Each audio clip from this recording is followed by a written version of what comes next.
Actually मुझसे Raikar sir ने पूछा था कि तुम्हारा कौन सा सब्जेक्ट अच्छा है, तो मैंने बोला था कि सर सामान्यकृत रूप से सारे सब्जेक्ट्स ठीक है, लेकिन एमपी थोड़ा ठीक है। तो उन्होंने फिर मध्य प्रदेश, जब गौतम सर जब क्वेश्चंस पूछ रहे थे तो उन्होंने फिर इस पॉइंट को मतलब पॉइंट आउट किया कि अच्छा तुम्हारा मध्य प्रदेश अच्छा है। देखो मैं तो यही बोलूँगी कि एग्ज़ाम है, देना है, काफ़ी कैजुअल रहो। आप जितना इस चीज़ को सोचेंगे ना, जितना स्ट्रेस लेंगे ना, उससे स्ट्रेस बढ़ता है। मेंस का बताया आपने कि मेंस में हम जो पढ़ते हैं क्या वो लिख पाते हैं वहीं पे, जैसा पढ़ा हमने, जैसा बुक में लिखा हुआ है, कि क्या वैसा लिख पाते हैं उस टाइम पे? मुझे लगता है कि जो बच्चे 12th के बाद या फिर ग्रेजुएशन के टाइम से या ग्रेजुएशन के बाद करते हैं, उनका बेस बहुत अच्छा बन जाता है। और अगर बेस अच्छा बनता है ना, तो आंसर्स में डायमेंशन बहुत अच्छे आते हैं। पीएससी के साथ में मल्टीपल एग्जाम ट्राई कर सकते हैं? अगर खुद पे भरोसा है तो मैं बोलूँ कि नहीं करना चाहिए, लेकिन ये थोड़ा विरोधाभासी हो जाता है क्योंकि हाय एवरीवन, मैं आपका दोस्त कुमार अर्जुन यादव एक बार फिर से आपका स्वागत करता हूं। जैसा कि आपको पता है एमपीपीएससी 2021 के अभी इंटरव्यू चल रहे हैं। मैम जस्ट अभी इंटरव्यू दे के आए। मैम से जानेंगे ओवरऑल एक्सपीरियंस, कैसा क्या इंटरव्यू रहा, कैसे प्रश्न पूछे गए, कैसे प्रिपरेशन किया। शुरुआत करने से पहले मेंशन करना चाहूँगा, अगर आप टेलीग्राम चैनल से नहीं जुड़े तो डिस्क्रिप्शन में लिंक दिया गया है, वहाँ से जुड़ जाइए, क्योंकि टॉपर्स के नोट्स वगैरह शेयर कर रखें। और अभी जो है पर डे मैं टेस्ट डाल रहा हूँ जो कि फ्री ऑफ कॉस्ट है, हर कोई टेस्ट लगा सकता है। तो चलिए शुरुआत करते हैं बिना देरी के। मैम अपना संक्षिप्त परिचय दीजिए। मेरा नाम अंशुल गोस्वामी है और मैं खरगोन जिले से हूँ। मीडियम कौन सा मैम आपका? हिंदी मीडियम है।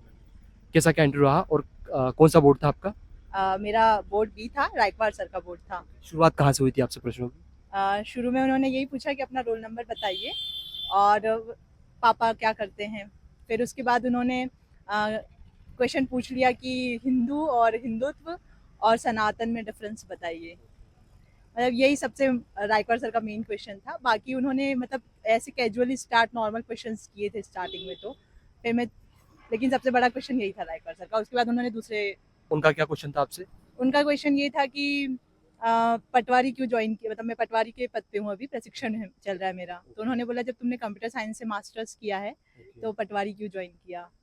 फिर और क्वेश्चंस थे बाकी। फिर वो करंट से मतलब कंप्यूटर साइंस से रिलेटेड क्वेश्चंस थे, जिनमें मुझे सॉरी बोलना पड़ा क्योंकि मुझे पता नहीं था उतना।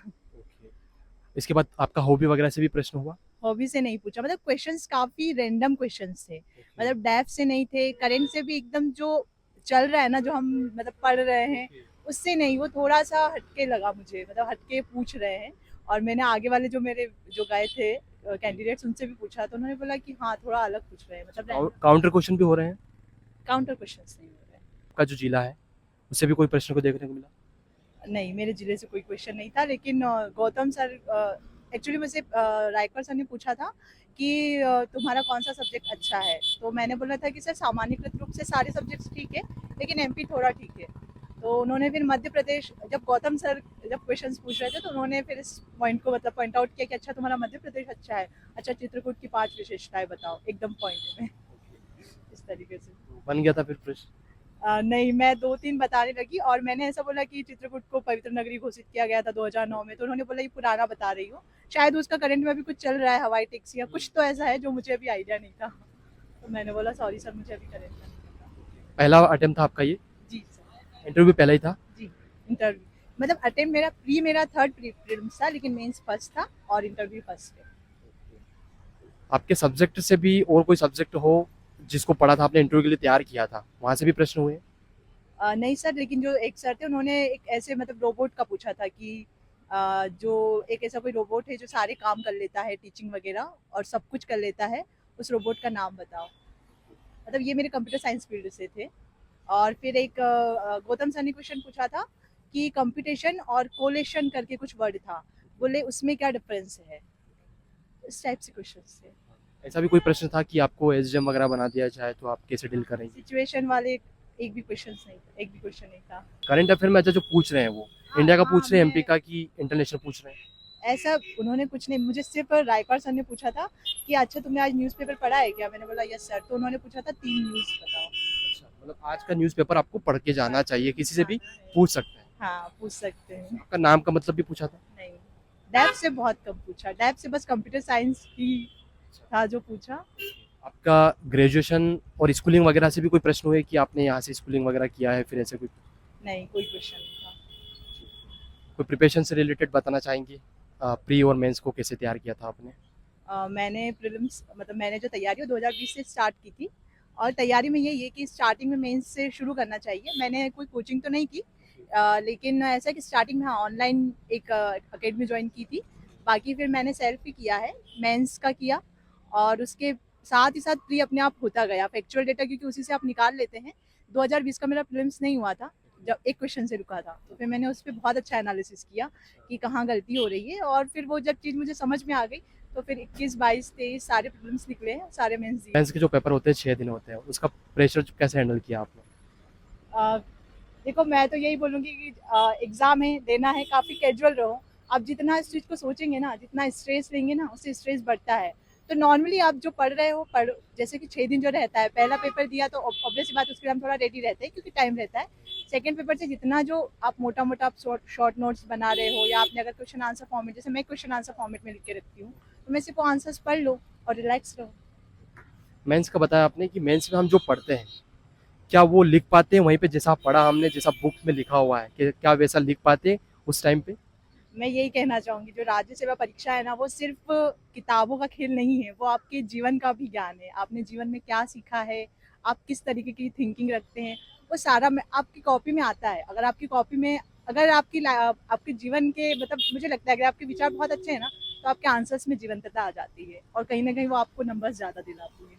अगर कोई प्रिपरेशन शुरुआत करना चाहता है, कब से करनी चाहिए उसको? ग्रेजुएशन में करना चाहिए, या फिर ग्रेजुएशन के बाद में करना चाहिए, या ग्रेजुएशन के टाइम पे ही करना चाहिए?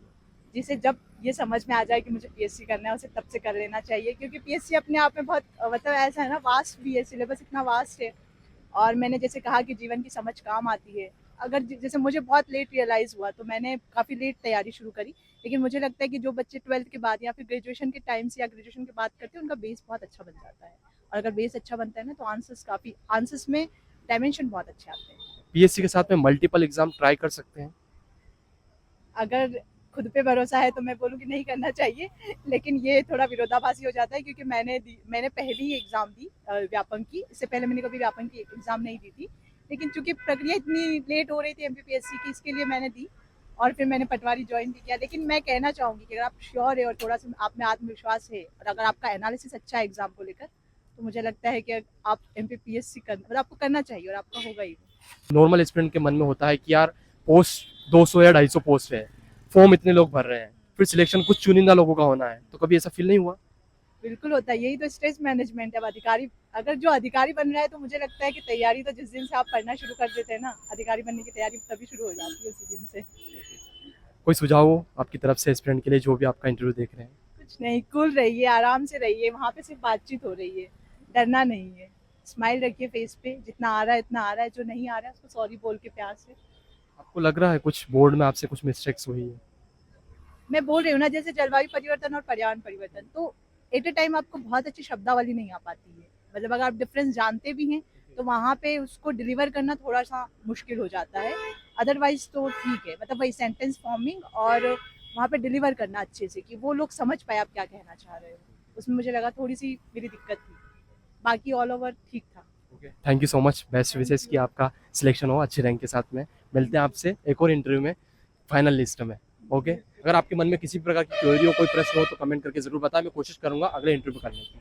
अगर आप अभी तक टेलीग्राम चैनल से नहीं जुड़े तो डिस्क्रिप्शन में लिंक दिया गया है, वहाँ से जुड़ जाइए, क्योंकि टॉपर्स के नोट्स ऑलरेडी डाल रखे हैं और per day test series share कर रहे हैं। Thank you so much.